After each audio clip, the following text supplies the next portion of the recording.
자, 앞에서 주로 르네상스 시대의 원근법에 대해서 우리가 알아봤는데, 계속해가지고 미술에도 아주 근육의 섬세한, 심지어는 해부도 하고 신경도 한번 들여다보고 라고 하는 소위 해부학의 원리가 적용이 되는 것들이 있거든요. 그래서 해부학의 미술에서는 어떻게 정리되는가.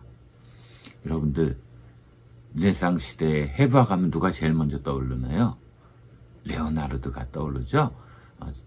과학과 미술의 관계 첫 번째 강의에서 레오나르드에 대한 이야기를 우리가 한번 살펴봤었습니다. 레오나르드 다빈치는 사상가이자, 그 다음에 때로는 의사이자, 때로는 발명가이자, 때로는 과학자이자, 때로는 저술가이자, 그렇지만 우리들의 마음속에 가장 많이 각인된 것이 뭡니까? 그렇죠. 화가로서의 그러한 레오나르도 다빈치가 제일 많이 생각이 날 겁니다. 그렇지만 레오나르도 다빈치가 한 것 중에 원근법을 썼다거나 이것도 있지만은 해부를 많이 했다는 거. 제 기억으로는 한 37구인가 하여간 30여 구가 넘는 시신들을 해부하면서 어떤 과학적 가치를, 진리를 찾아서 그런 것들이 어떻게? 그렇죠. 예술의 세계에 반영이 된 흔적을 우리가 찾아볼 수가 있습니다. 자, 해부학의 원리가 어떻게 예술의 세계에 접목이 됐는지 한번 훑어보도록 하겠습니다. 자, 화가들이 빛의 산란 현상을 이용해서 대기 원근법을 표현했다고 그랬죠. 또 화가들은 해부학적인 그런 것들도 많이 그림에 이렇게 집어넣고 있어요. 자, 그림에서 해부학의 원리가 어떻게 작동이 되는지 잠깐만 알아보도록 하겠습니다. 르네상스맨 하면 레오나르도 다빈치죠. 자, 다빈치의 팔 해부도 실제예요. 해부도 다 그려놨죠, 그죠? 그런데 이걸 하면서 여기서 그 아이디어를 얻어가지고 소위 지뢰의 원리를 얘기하고 있어요. 팔이 움직일 때 보면은 이 뼈와 관절들 여기 있고 관절이 다 있죠. 관절들이 바로 지렛대 원리로 생각할 수가 있는데, 그래서 근육의 수축은 바로 근육은 이제 뼈 움직임에서 우리가 볼 수 있는 거죠. 그래서 경첩 역할을 하는 이런 팔꿈치라든가 관절이 받침점이 되면서 우리 손에 있는 근육 같은 걸 생각해 봐요. 근육에 힘이 작용하는 걸 우리가 힘점이다. 그리고 실제로 이제 그 힘을 가지고 손끝으로 뭘 잡잖아요. 그걸 우리가 작용점이다 해가지고 이걸 표현하고 있어요. 그래서 르네상스 시대에는 화가가 될 사람들은 다 해부학을 공부했어요. 다 바로 이런 해부학의 기초를 두어가지고 여러 가지 그림을 정밀하게 나타냅니다.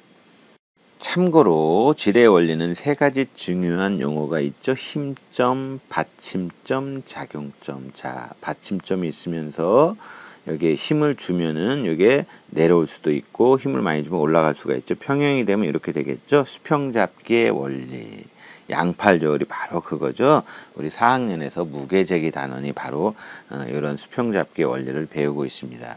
이런 걸 우리가 일종지뢰라고 해요. 즉 작용점을 기준으로 힘점과 받침점이 서로 반대인 거를 우리가 일종지뢰다 그래요. 그 또 다른 지뢰의 원리로 이종지뢰가 있거든요. 이것 역시 작용점을 기준으로 해가지고 힘점과 그 다음에 힘점과 받침점이 서로 같은 방향일 경우에 우리가 이종지뢰다 이렇게 얘기를 해요. 그래서 이제 작용점이 여기 있잖아요. 그죠? 그래서 예를 들어 작두 같은 경우는 받침점이 있어 우리가 확 눌러야, 그죠? 같은 방향이잖아요. 그래서 뭐가 잘라지잖아요. 그 다음에 삼종지뢰는 받침점에서 힘점까지의 길이가 받침점에서 작용점까지 길이보다 짧아. 그래서 흔히 큰 힘이 필요한 경우에 이걸 많이 써요. 예를 들어서 핀셋으로 뭘 짚는다거나 이런 것들이 바로 삼종지뢰죠. 그래서 지뢰의 원리가 우리의 인체 해부하고도 다 관련이 있다라는 거 참고하시기 바랍니다. 자, 우리가 관찰을 한다라고 하는 거는 기본적으로 굉장히 어떤 생각을 가지고 들여다보지만 정밀하게 들여다볼 수 있는 능력이 생긴다는 거예요. 그래서 어떻게 보면 우리가 미술을 그냥 막 그리는데 미술 자체가 관찰 기술을 숙달시킨다 라고 이분께서 카할이라고 하는, 영어식으로 하면 카자르지만 카할이라고 하는 스페인의 조직학자, 1906년에 생리학상을 받았는데 그분이 뭘 관찰해가지고 그린 그림이 이거예요. 이거 사진 아니에요. 뭘 그린 것 같아요? 사실은 여러분들이 중학교 때 다 배운 건데. 자, 이건 그림 뭐냐면은 이 사람 생리학상이니까 우리 인체하고 관계가 있다는 걸 알 수가 있겠죠? 이거는 망막에 있는 세포를 그린 거예요. 우리 시세포 하면은 뭐가 있어요? 시세포 하면은 시세포에는 소위 막대 모양을 닮은 간상세포라고 하는 것과 그 다음에 원추세포라고 하는 것을 크게 나눌 수가 있어요. 이 간상세포와 원추세포를 여기서 표현하는 거예요. 간상은 막대모를 길쭉하게 된 거, 원추세포는 이런 걸 얘기하거든요. 그래서 어떻게 해서 이 시신경을 통해서 이렇게 감각이 성립되는가, 이걸 그림을 나타내는 거예요. 하나하나를 설명하려면 복잡하지만 적어도 우리가 여기서 얻을 수 있는 교훈은 이 의사이자 생리학자가 열심히 관찰해가지고 그 관찰한 거를 표현해냈다라고 하는 거. 그래서 이만큼 관찰이 중요한 거죠. 해부에서 그만큼 관찰이 중요하다. 1800년대에 활동한 원생생물 현미경학자, 생물학자로 해켈이라고 하는 분이 있어요. 독일 사람인데 해켈이 그린 그림이에요. 관찰한 거. 그렸죠? 여기 잘 보면 우리가 잘 아는 그림들도 있어요. 이끼류들도 있고 그 다음에 식충식물들도 있고, 이쪽은 이제 원생생물들 현미경으로 봤던 거. 너무 잘 그리지 않아요? 이게 생물하는 사람 그림 같아요? 사진 찍은 것 같죠? 자, 이분도 자기가 관찰한 것을 이렇게 표현하는 그림에도 일가견이 있는 겁니다. 우리가 또 빼놓을 수 없는 분이 미켈란젤로죠. 미켈란젤로 1500년대까지 살았던 분으로, 이 미켈란젤로의 그림 중에 가장 유명한 게 이거 아닐까요? 어디에 있어요? 바티칸에 가서 꼭 보세요. 최후의 심판이라고 하는 그림입니다. 그 중에 이 껍질을 벗기는 그러한 순교를 하신 분, 요 하나하나 그림 보세요. 얼마나 정밀해요. 이거. 그죠? 이 부분을 확대한 거거든요. 이 부분은 이렇게 정밀하게 그렸어요. 다 관찰에 기초하지 않으면 어려워요. 열심히 관찰한 거고 관찰을 또 표현한 거죠. 예술적으로 승화시킨 겁니다. 자, 미켈란젤로 하면은 다비드상이 유명하죠. 저거 어디서 본 것 같아요? 아직 안 가봤다고요? 곧 가보시게 될 거예요. 어디입니까?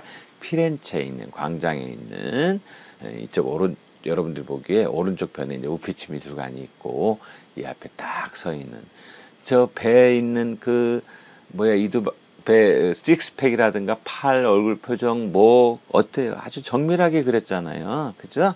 자, 다 관찰의 힘이고 이걸 표현할 수 있는 이런 훈련을. 그래서 우리가 근육 하나하나를 보는 거, 이런 것들이 다 해부학하고 관계가 돼 있는 겁니다. 원래 법학을 공부하다가 20대에 그림으로 화가로서 돌아선 러시아 출신의 칸딘스키. 제목은 무제라고 되어 있죠. 뭘 그린 것 같아요? 이분은 현미경으로 이렇게 들여다보면서 이렇게 막 열심히 현미경을 보면서 봤던 거를 이렇게 추상적으로 표현했어요. 자, 대단하지 않아요? 거기서 모티브를 얻어가지고. 우리는 현미경에 보이는 거 그대로만 그리려고 하는데 그대로 그리면 그냥 과학자에 머물렀겠죠. 그런데 이거를 예술적으로 표현을 하고 있어요. 자, 그러니까 과학의 바탕이 돼서 그런 거예요.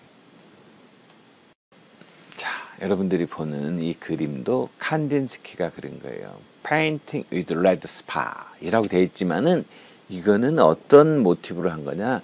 현미경으로 세포를 봤어요. 핵도 있죠. 미토콘드리아, 엽록체, 액포, 기타 등등이 있죠. 이거를 그림으로 표현한 거예요. 그래서 전에 이제 생물학 책에 보면 세포라고 하는 단어 도입 부분에 이 그림을 다 그려놓고 도입부 글로 사용했던 그러한 생물학 책도 있었습니다. 자, 이처럼 우리는 실제 이제 이 강의를 듣고 강의 시간에 현미경으로 뭔가를 관찰할 거예요. 그 관찰한 걸로 끝나지 않고 어떻게 이렇게 자기의 추상적인 사고를 넣어가지고 그림으로 표현하는 거예요. 그래서 여러분들이 강의 시간에 뭘 들고 온다? 제가 종이는 줄 거예요. 그런데 만약에 물감으로 예를 들어서 발도르프 학교에서 하는 그런 젖은 그림, 예? 이런 걸 그릴 사람은 도화지를 가져오시고 대체로 이제 여러 가지 색연필도 좋고 그래서 여러분들이 관찰한 걸 한번 예술적으로 표현해보는 그러한 시간을 다음 시간에 갖도록 하겠습니다. 수고하셨습니다.